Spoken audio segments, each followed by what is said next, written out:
السلام علیکم ورحمۃ اللہ وبرکاتہ۔ حضرت مفتی صاحب، آپ سے ایک مسئلے کے متعلق درخواست کرنی ہے کہ ہم ایک گاؤں میں رہتے ہیں اور وہ بالکل دیہات ہے،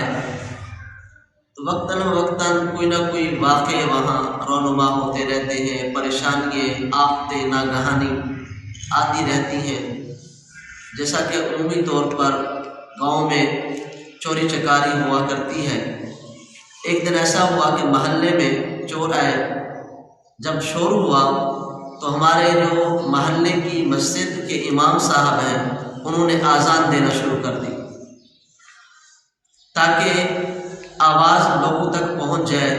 اور ان تک بھی آواز پہنچ جائے اور وہ اللہ کے ڈر اور خوف کی بنا پر کسی کے نقصان نہ کرے۔ تو انہوں نے نقصان سے بچنے کے لیے آذان دینا شروع کر دی۔ جب یہ عمل ہوا تو دوسرے گاؤں کے جو امام صاحب ہیں وہ آئے اور وہ ناراض ہوئے اور کہنے لگے کہ جی یہ جو آذان کا عمل کیا آپ نے یہ غلط ہے، کیونکہ آذان دینے سے نماز فرض ہو جاتی ہے، آذان کے بعد نماز پڑھنا ضروری ہو جاتا ہے، اور جس وقت آپ نے آذان دی وہ کوئی نماز کا وقت نہیں تھا، لہٰذا آپ نے غلط کیا ہے۔ تو کیا واقعی ہی امام صاحب نے غلط کیا ہے؟ اس پر گفتگو فرما دے، اس مسئلے کی وضاحت فرما دے۔ دیکھیں، آپ کے دو مسئلے، پہلی بات تو یہ کہ اس محلے کے امام نے آپ کے امام سے یہ کہا کہ آپ نے آذان دی، آذان دینے کے بعد نماز فرض ہو جاتی ہے، نماز پڑھنا ضروری ہوتا ہے،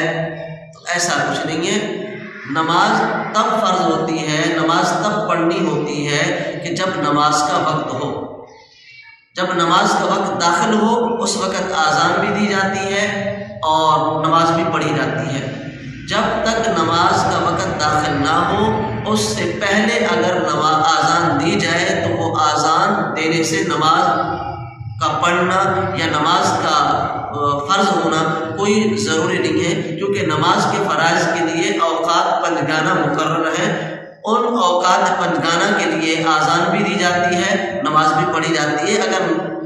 نماز کے وقت سے پہلے آذان دی گئی تو اس کا مسئلہ بھی یہی ہے، آپ اس کو توجہ سے سن لیں کہ اگر نماز کا وقت داخل نہیں ہوا تھا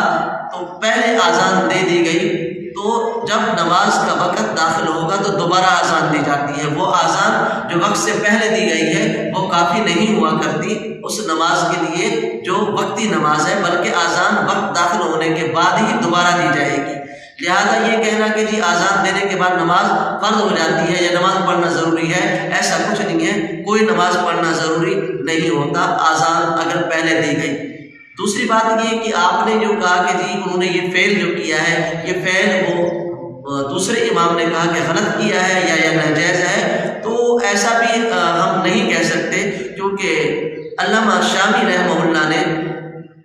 لکھا ہے کہ شوافع کی بعض کتابوں میں اس کا ثبوت ہے اور وہ اس کو مسنون سمجھتے ہیں، بعض اوقات میں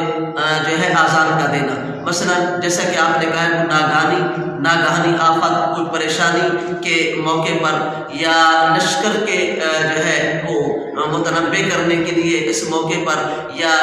کسی جانور کے کان میں آذان دینا یا بچے کے کان میں آذان دینا،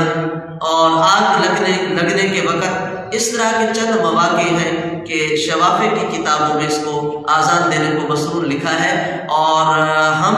جو ہے انہیں غلط نہیں کہہ سکتے، کیونکہ وہ بھی ایک کتابوں سے جو ہے ثابت ہے۔ تو لہٰذا ہم اس کی احناف، البتہ یہ تو ہے کہ بچے کے کان میں آذان دینا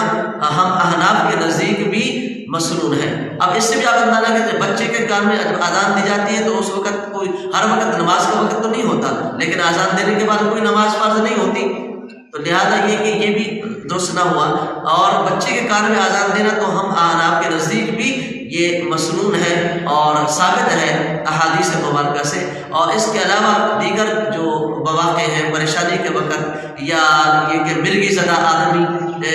کے کان میں آذان دینا، جانور کے کان میں آذان دینا، آگ لگنے وقت، لشکر کے جمع کرنے وقت، یہ ساری چیزیں شوافی کی کتابوں میں یہ ثابت ہے اور انہوں نے اس کو مسنون لکھا ہے، تو یہ کہ ہم انہیں غلط نہیں کہہ سکتے، لہٰذا اس امام کا کہنا کہ یہ غلط ہے تو یہ غلط بھی نہیں ہے، اور احناف جو ہے اس کی تلقین بھی نہیں دیتے اور اس کی ترغیب بھی نہیں دیتے۔